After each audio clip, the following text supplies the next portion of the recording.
Hi everyone, it's Ellie. Welcome to the second video on my channel. I'm going to be talking about my stats and my extracurriculars today, and my last video, if you've seen it, I assume that's why you're subscribed, was my college decision reaction video. So I had some requests to talk about my stats and extracurriculars. Thank you to Kevin Lynn for reminding me to do this because I honestly forgot. So yeah, let's get started.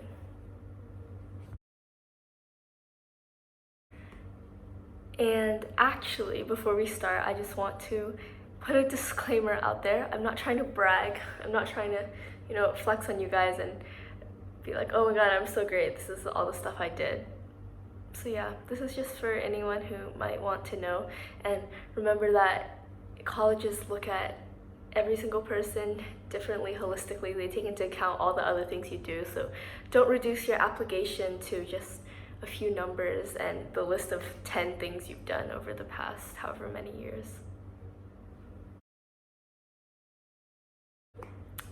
Okay, so let's get started with my stats first of all.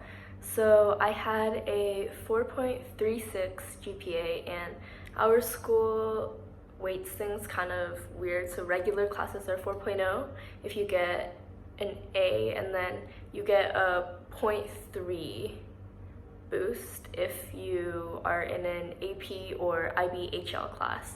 So I had a 4.36 GPA, and I was valedictorian of my class, and that wasn't official because our school doesn't do rankings, but we do quintiles, and I had the highest GPA, so mine was listed as like the top of the first quintile.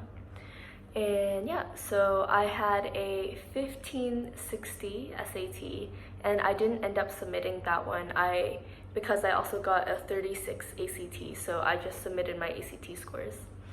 And then, sorry guys, I'm looking on like my laptop behind, so that's why I'm not looking into the camera, but so 56, 36, and then my SAT subject tests were not so hot. I got a 760 on SAT Bio, and I did the ecological science one, and then I got a 790 on my Math 2. And I also did take, let's see, 1, 2, 3, 4, 5, 6, 7. I took 7 AP tests before I submitted my application. So I took human geography in freshman year, and I got a 4 on that. I took chemistry and physics in sophomore year. I got a 5 in chem and a 4 in physics. This was physics 1. I took bio, AP calc, AP Lang and composition, and AP seminar in junior year. And I got a 5 in AP Calc AB, I got a 4 in AP Lang and composition, I got a 5 in AP Seminar, and I got a 5 in AP Bio. And for senior year, I didn't have the scores to submit these, of course, but I took AP Environmental Science, AP Calculus BC, AP Research, and AP Statistics. And I also forgot to mention, I did AP Capstone, so I don't know how, I know this is a system that they're kind of starting in school, so it's not like that widely offered, but our school offered AP Capstone, which was kind of like College Board's equivalent of an IB diploma. So you take, I want to say 4 other APs, maybe 5 other APs, and then on top of that you take AP Seminar and AP Research. So they teach you how to write and how to do research and stuff, so yeah. And then because our school offers AP and IB courses, I did take one IB course. I took IB Economics HL, and I was predicted a 7, and on the Common App there was an option to write your predicted, so I did put that down on my application also. Okay, now onto the extracurriculars. So I did list 10 things on my common application in the activity section, and I'll just go through them in a list one by one and kind of tell you what I did, and yeah. So the first thing I did was the Rohingya Refugee Project, and this was a club that I started with a friend, and we basically worked with a service organization in Bangladesh, and we video called a refugee school to teach Rohingyan orphans English every week and just kind of get to interact with them. And this year we expanded our club to include a fundraising aspect also, and we raised money for different projects, I guess. We sent them books and clothes and toys and all that kind of stuff, and we also held donation drives to be able to send them these things. And we also did a card making project where we sent, I think, over 230 cards, and we had members of our school community come, and every single kid is going to get a personalized card, addressed to them, and people from our school decorated them and wrote them little letters and stuff. So that's the first thing I did. The second thing I listed was dance. So I've been dancing for, I want to say 15 or 16 years now. And I talked about how in my freshman year I danced in my studio's company in Texas. And then once I moved to Qatar in my sophomore year, I danced on my school's team, and I also started kind of my own mini studio where I taught weekly classes to younger girls in my compound or the surrounding areas. And yeah. And then my third thing was Orphan Relief Club, and I was president of that. I'm not really a fan of the name, to be honest, but it was the president before me that named it.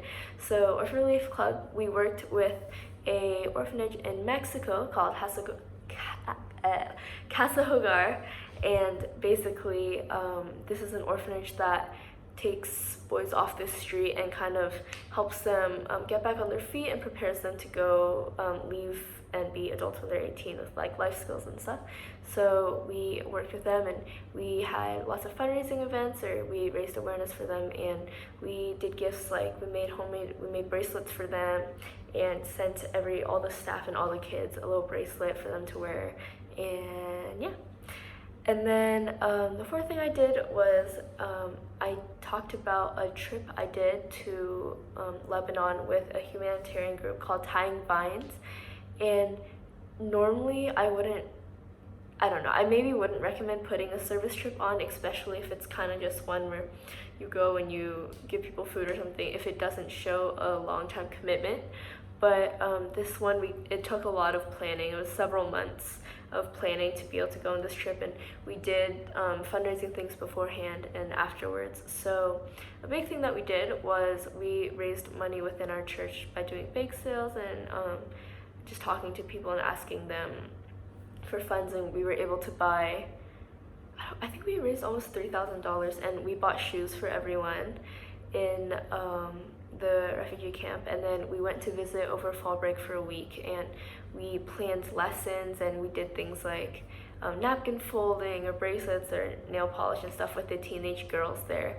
So that was a lot of fun. I got to teach dance class there, and I shadowed the refugee camp doctor, and I made a video for the trip, and then like for Tying Vines to use afterwards. So there was kind of a lot of stuff involved in that, so I talked about all of that in my description.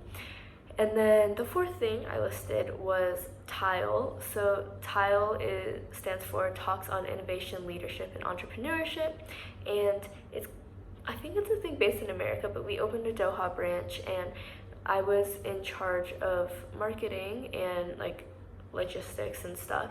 So we would invite speakers who did all different things to come in and talk, and basically it was kind of like, instead of just them coming to give a presentation, it was more of a conversation. So you'd have one person sit down that was part of the TILE group and kind of interview the speaker. So yeah, I was a part of the executive team on that. And then the fifth thing, so I worked on the mental health awareness club within our school, and there is a bit of a stigma around mental health, especially in Qatar. So we kind of try to give students access to resources, and we do the thing where we put up flyers on the bathroom doors and around the school, and we try to raise awareness for mental health and give students access to resources. And we also met with administration to talk about how we can offer students these resources. And then the sixth thing I put was piano, and this was kind of two things also. I played piano since I was 5. So I talked about how I did testing, I did theory testing, I did all the grade testing and stuff. I did ABRSM and Guild, I think, something like that. So I talked about that, and then I also talked about how I played for my church's worship team. Let's see, 1, 2, 3, 4, 5, 6. Sorry, piano was my 7th thing. So my 8th thing was stucco treasure, and I actually wish I put this higher. I don't know if order matters, but I put it more towards the end of my list because I was scared it would look like a stereotypical activity. But I put stucco treasure, so I was part of the executive team of our high school student council, and I was treasurer. So, and I was one of the only, no, not one of the only, but I was one of the seniors on the exec team, so I kind of had more leadership apart from treasurer.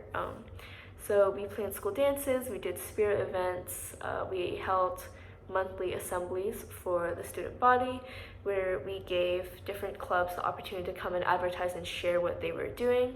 So the 9th thing on my list was the ASD Service Executive Council.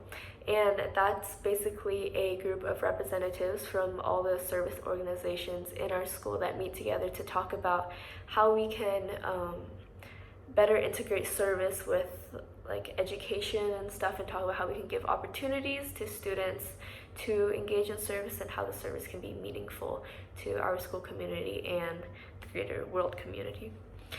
Yep, so then the last thing I put was tutoring. So in my first year in Qatar at my school, I did student tutoring organization, which was a volunteering thing, and I worked with elementary school kids to help them on whatever they needed with their homework, with writing, all these different things. And then in my junior year, after I took my SAT and it went pretty well, I did paid tutoring for standardized testing. So I had students come, and I talked in my application about how I made study guides for them and how I would check in with them every week and kind of give them like personal questions that I'd chosen from practice tests that they could work on. And I had students who I tutored that were able to get into honors academies and stuff because they got their SAT score high enough. So yeah, that's everything that I put on my extracurricular list. And I think my situation is a bit unique, as I mentioned before, because I am in Qatar, and there's less things like FBLA or science fair or stuff like that where you can go and compete and do all these things, because our school kind of just, like, we don't have access to stuff like that. So I don't know if that helped me in the application process or if it hurt me being in Qatar, because like the things I did, it was more student-run organizations. It wasn't really like widely recognized things, because a lot of the service within our school is stuff that students start. It's like issues that students are passionate about, so the admissions officers might not have recognized it in it, you know. So I don't know if that helped me or hurt me, because being in Qatar has given me access to a lot of cool opportunities, and like I've had the ability to work on things I'm passionate about. But yeah, so just remember, my situation is kind of weird, so I don't know if it's necessarily applicable to all of you watching. Yeah, I think that's everything for today. I talked kind of fast and I wasn't as articulate as I would have liked, but I hope this helped kind of give you some insight into what I did to get into some of the schools I did. If you're curious about what schools I applied to, I also posted my college decision reaction video, so you can go check that out. Yeah, thank you. If you have any questions, leave them in the comments and I'll answer them. I'll talk about whatever, so you can ask me about things I talked about in this video, or if there's anything I forgot to touch on, just let me know. Thank you.